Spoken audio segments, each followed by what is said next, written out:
사무엘상 2장 35절입니다. 사무엘상 2장 35절 한 절 말씀입니다.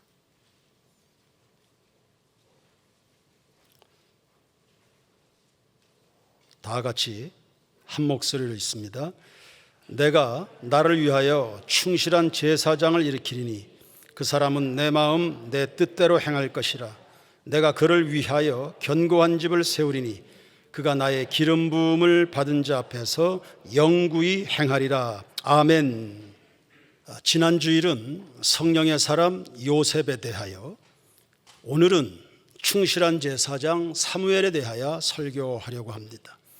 부제를 붙여보면 영적 지도력이라 그리하면 좋겠습니다. 예나 오늘이나 영적 지도력은 언제나 절실한 문제거든요. 사무엘이 등장했던 그 시기는 사사기 끝 무렵입니다. 소위 영적 암흑기라 불리는 시대입니다. 왜 영적으로 어두운 겁니까? 첫째는 지도력 부재 탓입니다. 사람마다 제각각 왕노릇하고 자기 소견에 좋은 대로 행동하면 그뿐인, 자기가 하나님이고 자기가 그 모든 삶의 기준이 되어 흘렀던 시대입니다. 지도자가 없었던 것은 아닙니다. 있습니다. 엘리 제사장이에요. 그런데 무능했습니다. 지휘권은 발동하지만 먹혀들지 않았습니다. 그의 지도가 무능하니까 사회가 혼란스럽습니다. 말씀은 전합니다. 사람들이 하나님의 음성으로 들으려고 하지 않습니다. 3장 1절 아이 사무엘이 엘리 앞에서 여호와를 섬길 때에는 말씀이 희귀하여 이상이 흔히 보이지 않았다 했습니다. 아예 전파되는 말씀이 없는 거 아닙니다. 그 당시에 활동하던 선지자도 있었고 엘리 제사장이 있지 않습니까? 그러나 그 전하는 말씀 속에서 사람들이 하나님의 음성을 들을 수 없었던 겁니다. 이상이 흔히 보이지 않았다 했습니다. 하나님의 말씀에는 킹덤 드림, 하나님 나라의 꿈이 담겨 있습니다. 말씀이 선포되는 것은 비전이 선포되는 겁니다. 사람들이 그 말씀을 들으면서도 하나님의 꿈을 꾸지 않습니다. 그들의 마음을 사로잡고 있는 것이 달리 있었고 그 세력이 너무나 강력했습니다. 탐욕입니다. 요즘 시대 설교가 넘칩니다. 어디서든 다 골라 들을 수 있습니다. 설교 잘하는 목사들도 넘칩니다. 교인들은 복에 겹도록 은혜 받습니다. 감동도 일어납니다. 성경 지식 그 정도면 충분합니다. 그런데 그 말씀들이 두렵고 떨림으로 들리진 않습니다. 삶이 언제나 제자리입니다. 그 풍성한 말씀을 듣고 각성이나 변화를 기대하기가 참 어렵습니다. 답답한 일이 반복되는 겁니다. 제각각 입맛에 맞는 것은 취하고 거북스러운 것은 토해내지 않습니까? 듣기 싫으면 떠나면 그만입니다. 마치 마음에 안 들면 채널 그냥 돌리면 되잖아요. 주인이 아니 꼽다. 그럼 다른 식당 찾아가면 그만 아닙니까? 선생들이 마음에 안 들면 학원 바꿔버립니다. 순식간에. 그렇게 사는 것에 익숙했던 교인들이 하나님도 바꿔버리는 겁니다. 진리도 입맛 따라 골라 듣습니다. 두 번째, 왜 어둡습니까? 다음 세대가 불안합니다. 엘리 제사장에게는 홈니와 비누아스라는 두 아들이 있었습니다. 2장 12절을 보시면 행실이 나빠서 여호와를 알지 못했다. 제사장인데 하나님을 섬기는데, 백성들을 인도해야 되는데 하나님을 모른다. 소경이 소경을 인도한다. 이럴 수도 있네요. 이럴 수가 있네요. 이럴 수가 있습니다. 목사인데 예수를 모른다. 권력은 가지고 있는데 하나님을 두려워할 줄 모른다. 그럼 어떻게 되는 겁니까? 온갖 부정부패나 부도덕한 일들은 그냥 일어나는, 그냥 밥 먹듯이 일어나는 겁니다. 어느 교회 권사님 이야기를 들었습니다. 사무실의 대표입니다. 사주팔자를 그렇게 좋아합니다. 그 사주팔자는 과학이다 이래가면서 사무실 직원들에게 사주팔자를 의존해서 영업 전략을 세워라 이렇게 종용할 정도입니다. 어떻게 그가 그 교회에서 권사로 임명을 받았는지 이해가 되지 않습니다. 13절 이하를 보시면 이 두 아들이 행하는 관습이 있다 했습니다. 고질적인 버릇입니다. 어려서 이 버릇을 잡아주질 못했습니다. 13절 이하를 보시면 하나님께 드리는 제물을 횡령했다. 17절에는 하나님의 제사를 멸시했다. 22절에는 여인들과 간음을 서슴지 않고 저지른다. 이 이야기가 아버지 귀에 다 들어왔습니다. 온 동네 소문이 다 났다는 말입니다. 그리고 그런 일들이 그 공동체 안에서, 그 사회 가운데서 그냥 용인이 되는 겁니다. 하나님을 몰라서 저질러지는 일들입니다. 나와 내 자녀는 과연 하나님을 알고 있는가? 안다면 어느 정도로 알고 있는가? 어느 정도 뜨겁게, 어느 정도 깊이로, 어느 정도 두렵고 떨림으로 아는가?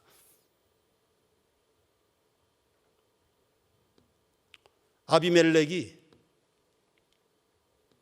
아브라함의 아내 사라를 데려가 버렸습니다. 하나님이 밤에 나타나서 네 이놈, 너 죽으려고 작정했냐? 이런 음성들이 추상같이 들려야 됩니다. 반면에 하나님을 알면 경건하지요. 부도덕한 짓이 두렵고 부끄럽습니다. 도덕적인 인물이 됩니다. 신령한 데서 기쁨을 구합니다. 정리하면 하나님을 모르면 홈리하, 비느하스가 되는 것이고 하나님을 알면 사무엘이 되는 겁니다. 그러므로 근본 수련의 과제는 온 교회가 하나님과 그 아들 예수 그리스도를 아는 데 있습니다. 세 번째, 왜 어둡습니까? 기복주의에 빠진 교회입니다. 이제 4장으로 넘어가 보면 이스라엘이 블레셋과 전쟁을 치릅니다. 전쟁입니다, 여러분. 피 튀기는 싸움입니다. 너를 죽이지 않으면 내가 죽습니다. 아주 살벌한 생존의 현장을 살아가는 사람들입니다. 오늘 우리의 삶이 그렇습니다. 너 살고 싶으면 남을 죽여야 돼. 이렇게 우리는 보고 배웁니다. 이러한 살벌한 삶의 현장을 살아가는 교인들이 믿는다면 어떻게 해야 됩니까? 이 살벌한 삶의 현장을 시작했습니다. 매달려야죠. 하나님께 매달려야지. 하나님께 기도해야죠. 정신을 바짝 차려서 삶의 자리들을 정비해야죠. 전쟁터에 임할 준비는 되어 있는가? 내 전신갑주는 입고 있는가? 내 손에 칼은 있는가? 방패는 손에 들었는가? 흉배는 붙였는가? 내 지성을 지켜낼 구원의 투구는 쓰고 있는가? 군화는 신었는가? 정비가 돼 있어야 되죠. 내가 믿음에 서 있는가? 하나님은 과연 내 편이 되어 주실는가? 나는 하나님을 두려워하는 사람인가? 하나님께 부여받은 이 소중한 인생에 대하여 이거 두렵고 떨림으로 임하는가? 이런 것들을 확인하고 또 확인하고 그리해야 되죠. 그런데 제사장도 군인들도 그런 긴장하는 모습이 보이지 않습니다. 지난 행복나눔 축제가 시작이 되면서 교회 막 등록한 한 성도가 새벽을 작정한 듯 보였습니다. 그러면서 자기 주변 사람들에게 이렇게 일침을 했습니다. 아니, 온 교회가 행복나눔 축제 전도하자고 이 애를 쓰는데 당신들은 이런 식으로 살아도 되냐? 새로 등록한 성도가 정신줄을 어디다 놓고 살아가는 거예요? 온 교회가 전도하겠다고 이렇게 애를 쓰는데 당신들은 교회 먼저 와서 십수년씩 다닌 선배들에게 이제 막 등록한 교인이 정신줄을 어디다 놓고 있는 거냐? 나는 그 이야기를 저에게 주는 하나님의 음성으로 들었습니다. 나는 나중에 전해들은 이야기일 뿐입니다. 정신줄을 어디다 놓고 사는 거냐?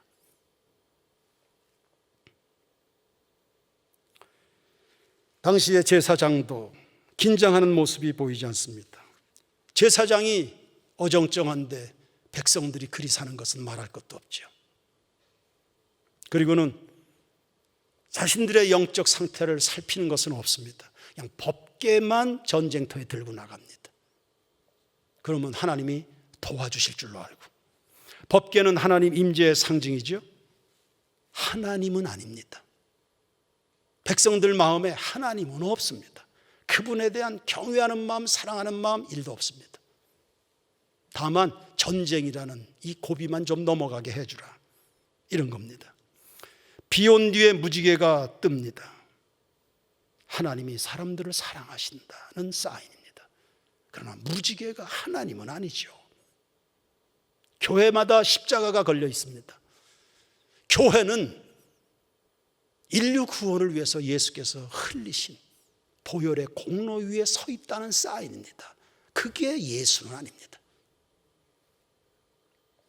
그러니 내 목에 십자가 목걸이가 걸려 있다, 내 손에 성경책이 들려 있다, 그래서 인생 승리하지는 않습니다. 백성들은 자기 속에 하나님이 없다는 것은 전혀 생각하지 않습니다. 그냥 법궤만 들고 나가서 이길 것을 기대했습니다. 이스라엘은 전쟁이라는 혹독한 시련에 봉착했습니다. 왜 이런 일이 우리에게 계속 일어나야 되는가? 살펴서 죄를 회개해야지요. 원하시는 것을 찾아 결단해야 되지요. 그리고 도우시라고. 우리는 저 강력한 블레셋을 대항할 힘이 없으니 주님만 바라봅니다. 주님 앞에 무릎을 꿇고 항복을 해야죠. 이런 삶의 방향 전환은 없이 그냥 부적처럼 그렇게 신앙생활을 한 겁니다. 미신입니다. 전쟁 결과 참패했습니다. 하나님을 잃어버린 인생은 고달픈 겁니다. 그리고 홈리와 비느하스는 전사했습니다. 그동안 아나무인격으로 저질렀던 온갖 잡다한 죄에 대해서 대가를 지불하게 된 겁니다. 그러므로 악인 때문에 불평할 거 하나도 없습니다. 주변에 그냥 때가 되면 하나님이 처리하십니다. 그 악인 때문에 시험 들 거 없습니다. 하나님은 실수하지 않습니다. 하나님은 공평과 정의로 내 가정도 살피시고 교회도 통치하십니다. 집에서 애를 낳던 엘리 제사장의 며느리입니다. 패전 소식을 들으면서 충격을 받아 애 낳아 죽습니다. 그러면서 이렇게 이야기를 했습니다. 하나님의 영광이 이스라엘에게서 떠났다. 전쟁에서 적군화가 아닙니다. 전쟁에서 패전하는 그것을 보면서 하나님의 영광이 떠났다. 그가 충격을 받았다는 것은 하나님의 영광을 상실했다는 극도의 슬픔인 겁니다. 집안 내실에 있던 한 아녀자도 이것을 아는데 정작 홈리와 비느하스는 이러한 영적인 슬픔이 어떤 것인지 알기는 했을까? 이렇게 이스라엘이 몰락해가는 그 순간에 엘리는 4장 18절 15절에 보시면 비둔해서 의자에 앉아 있었다 했습니다. 비둔한 것은 자기 관리에 실패했다는 뜻입니다. 의자에 앉아 있다는 것은 영적으로 그가 굉장히 안일했다는 겁니다. 그래서 피 튀기는 전쟁을 백성들이 싸워가는데 그가 금식했다, 기도했다, 이런 이야기는 없잖아요. 눈이 어두워서 보지 못했다 했습니다. 영안이 어두워 있는 겁니다. 자신의 영적 상태를 잘 모르는 겁니다. 민족이 처한 현실을 모르는 겁니다. 자기 아들들 속에 하나님이 멀어지고 있다는 사실에 대해서 인지 못합니다. 이 아이들이 결국 죄를 짓고 죄가 더해지고 더해지다가 끝내는 하나님의 끔찍한 심판에 떨어지게 될 것에 대해서 두려워할 줄을 모릅니다. 그러다가 전쟁에서 패배하고 자신은 뒤로 넘어져 목이 부러져 죽습니다. 가문은 저주를 받아서 대가 끊겨버립니다. 이러한 내용은 하나님이 이미 선지자를 통해서 엘리에게 경고했던 내용들입니다. 경고가 현실이 돼서 나타나는 것을 이제야 깨닫게 되면서 그게 충격이었습니다. 뒤로 넘어져서 목이 부러져 죽은 겁니다. 하나님이 두려운 줄 아는 세대로 일어나라. 수련회의 두 번째 과제입니다. 하나님이 두려운 줄 알아야 된다. 그래서 영적인 잠에서 다 일어나야 되는 거죠. 영적인 잠은 두 가지 특징을 가집니다. 하나는 타협입니다. 하나는 양보입니다. 뭐 어때? 뭐 한 번쯤 그럴 수 있는 거지. 그러나 신앙의 길은 그럴 수 있는 거 아닙니다. 그 한 번이 평생 올무에 잡히는 거거든요. 예수님은 그 한 번을 양보하지 않습니다. 그 예수님은 충분히 그래도 무방할 그런 양반 아닙니까? 그분이 뭐 아쉬운 게 있습니까? 그래도 한 번을 타협하지 않습니다. 진리는 타협하는 거 아닙니다. 진리에 부딪혀서 나머지 것들이 다 깨지는 거지. 진리로 세상을 바꾸는 거지. 세상이 진리를 주무르도록 그렇게 물러서는 거 아닙니다. 신학대학에 관선 이사들이 파송되어 있습니다. 예수 안 믿는 이사들입니다.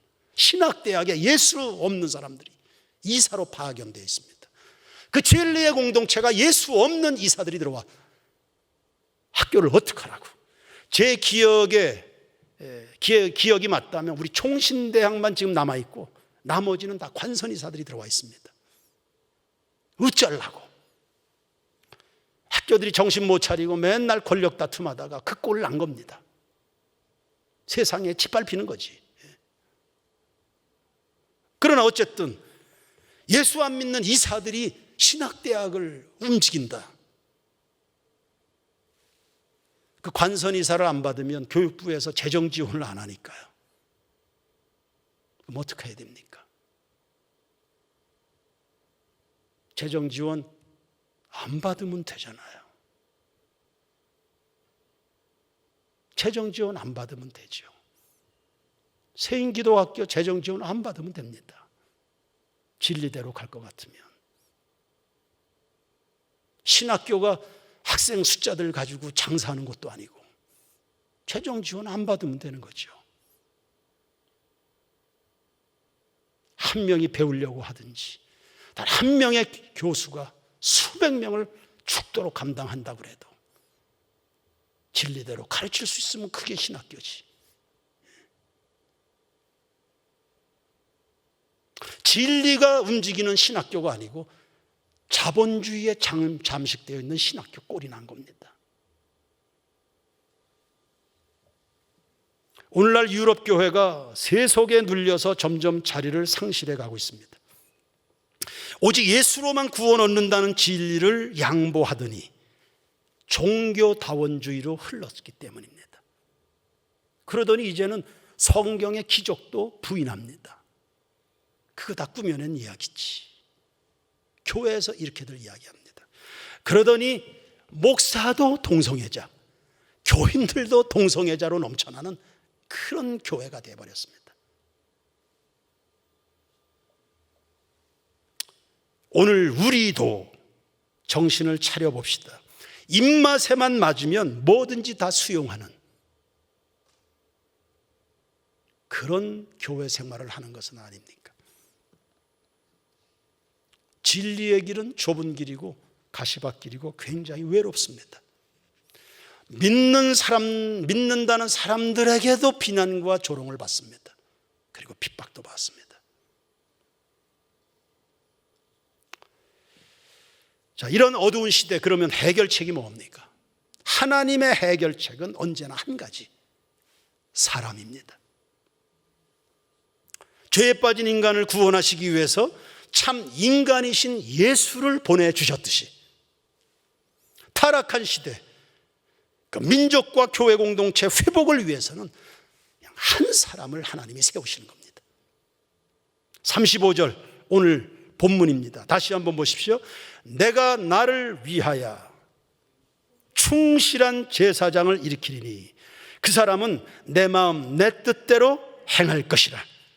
내가 그를 위하여 견고한 집을 세우리니 그가 나의 기름 부음을 받은 자 앞에서 영구히 행하리라. 기름 부음 받은 자 누굽니까? 다윗입니다. 다윗의 앞길을 준비하는 충실한 제사장이 될 것이다. 나중에는 세례 요한이 만유의 메시아 예수 그리스도 앞길을 준비하는 것과 마찬가지로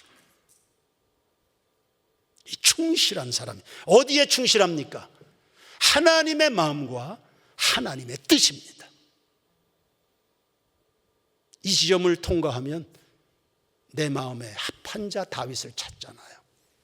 내 마음과 내 뜻에 충실한 사람입니다. 그렇게 해서 등장한 것이 사무엘입니다. 사무엘의 어머니는 한나였죠. 라마 동네 출신입니다. 아주 가난한 지역입니다. 여러분, 링컨의 어머니도 가난했고요, 무디의 어머니도 가난했습니다. 가난한 집안이라고 해서 자녀들의 미래에 대해서 꿈꾸기를 포기하는 거 아닙니다. 그 아이가 하나님을 알기만 하면 하나님이 세워주실 줄로 믿습니다. 기름 부으신 예수 그리스도 앞에서 존귀하게 쓰임받게 될 줄로 믿으시길 바랍니다. 그 어머니 한나는 애를 낳지 못해서 무지 마음고생을 했습니다. 그래서 기도했습니다. 그래서 매달리는 겁니다. 여러분, 고난이 있다는 것은 뜻이 있는 겁니다. 기도하라는 뜻입니다. 크고 비밀한 일을 보여주겠다는 하나님의 계획이 나온 겁니다. 아직도 고난이다, 더 기도하라는 뜻입니다. 아멘 하시기 바랍니다.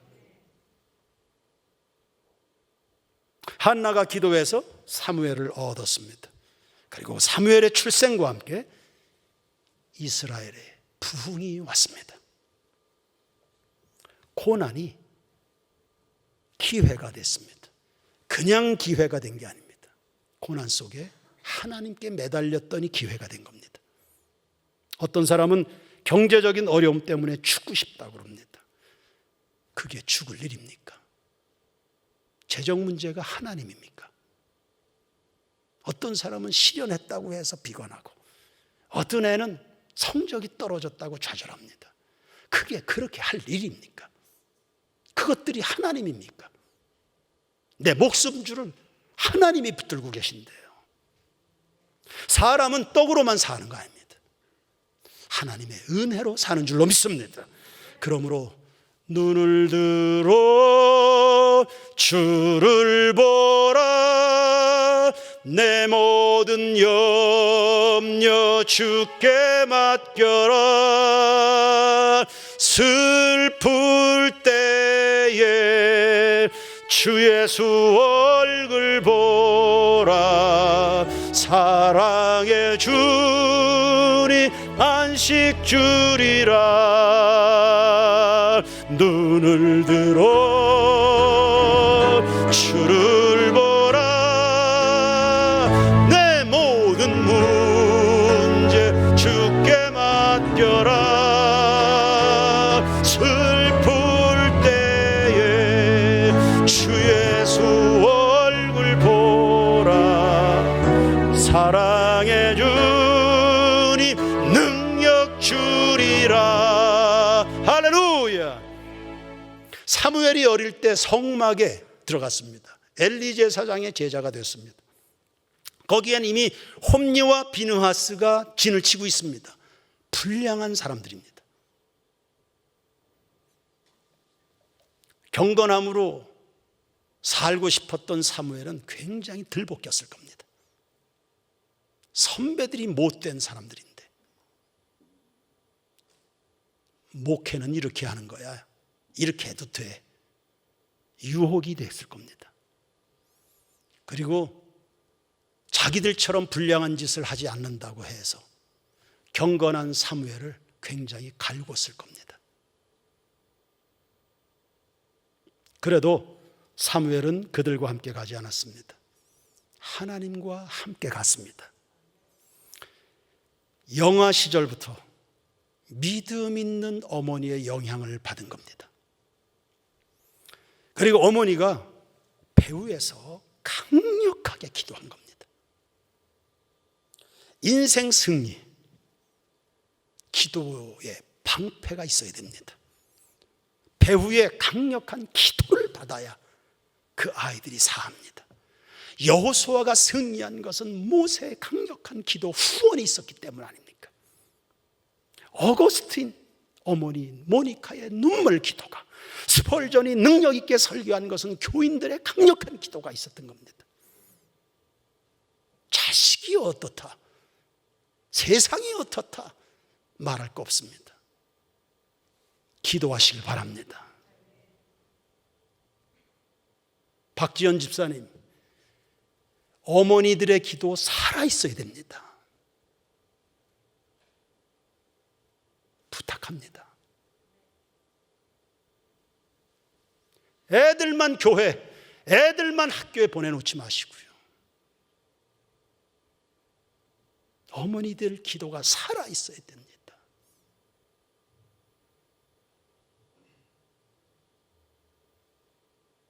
학교 교육 이러고 저러고 말할 거 없습니다. 기도하기 시작하면 보일 겁니다. 하나님 일하시는 손길이. 다시 살아나야 된다. 꺼지지 않게.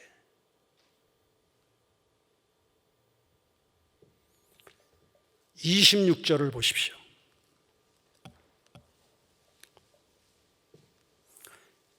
아이 사무엘이 점점 자라매 여호와와 사람들에게 은총을 더욱 받더라. 아멘. 하나님에게도 은총이고 사람들에게도 은총입니다. 하나님에게 은총받았다는 말이 영성입니다. 사람들에게 은총을 받습니다. 신뢰와 존경을 받습니다. 리더십이 세워집니다. 이거 도덕성의 문제입니다. 영성과 도덕성이 겸비한 사무엘이 이스라엘의 지도자가 되는 겁니다.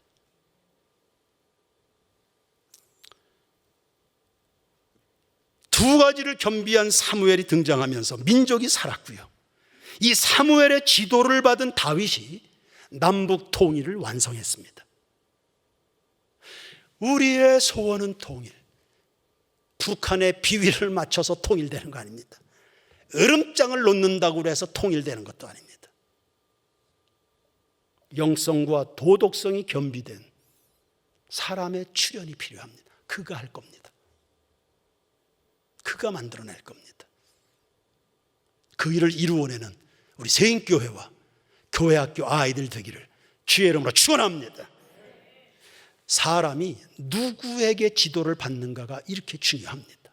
사무엘의 지도를 받아서 다윗이 하나님의 뜻을 완성해냅니다. 어저께 정상수 장로님 이야기를 들었습니다.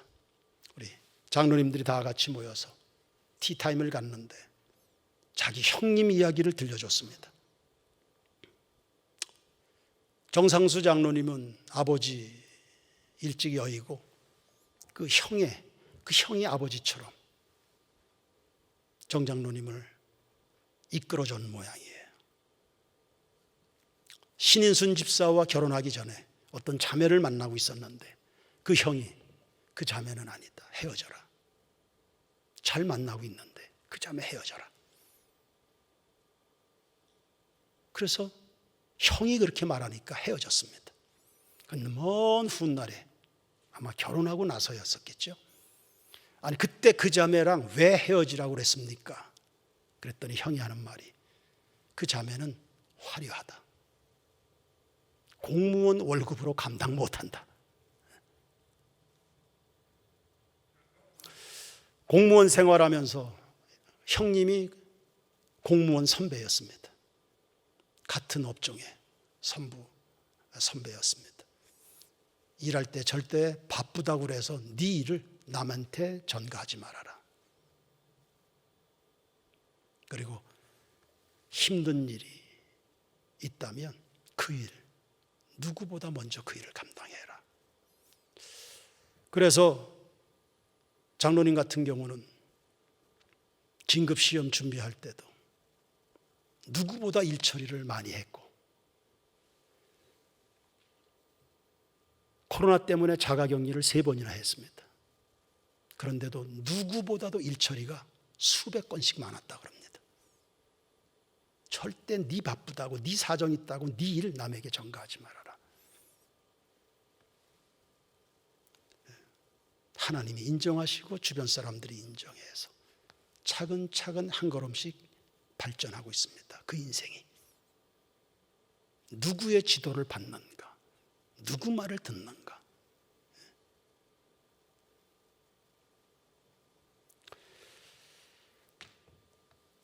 사무엘의 영성과 도덕성이 어디에서 나왔습니까? 3장 3절을 보십시오. 3장 3절. 하나님의 등불은 아직 꺼지지 아니하였으며 사무엘은 하나님의 궤 있는 여호와의 전 안에 누워 있다. 사무엘 어디에 누워 있습니까? 성전 법궤 앞에. 사무엘의 침소가 말씀입니다. 예수님의 침소는 겟세마네입니다. 또 보시죠. 12장 23절을 보십시오. 12장 23절. 12장 23절. 나는 너희를 위하여 기도하기를 시이는 죄를 여호와 앞에 결단코 범하지 아니할 것이다. 사무엘이 퇴임하면서 고백한 양심 고백입니다. 내가 기도를 쉬지 않을 거다. 기도가 쉬지 않으니까 시험 들 일이 없죠. 시험이 없으니 나라가 평안하고 가정이 평안하고. 할렐루야. 이것이 사무엘의 영성과 도덕성의 출처입니다. 배후에는 어머니의 강력한 기도가 있습니다. 그 어머니의 기도가 아들을, 민족을, 나중에는 다윗까지도 복을 받게 만들었습니다. 한나가. 암울한 시대를 살아가고 있습니다. 암울하다고 말할 거 없습니다. 여러분의 속만 상쾌하시면 됩니다. 여러분의 속 사람들이 주의 영성으로 밝은 빛 가운데 살아가시고, 강력한 기도 다시 어머니들이여 시작하시길 축원합니다. 그리고 우리 아이들이 말씀을 침소 삼아서, 그리고 그들이 쉬지 않고 즐기는 것, 그게 바로 기도요 예배가 되면 이 민족은 희망을 보게 될 겁니다. 우리 교회 2022년 수련회 이와 같은 목표를 향해서 순항하게 되기를, 그리고 열매를 보게 되기를 주의 이름으로 축원합니다.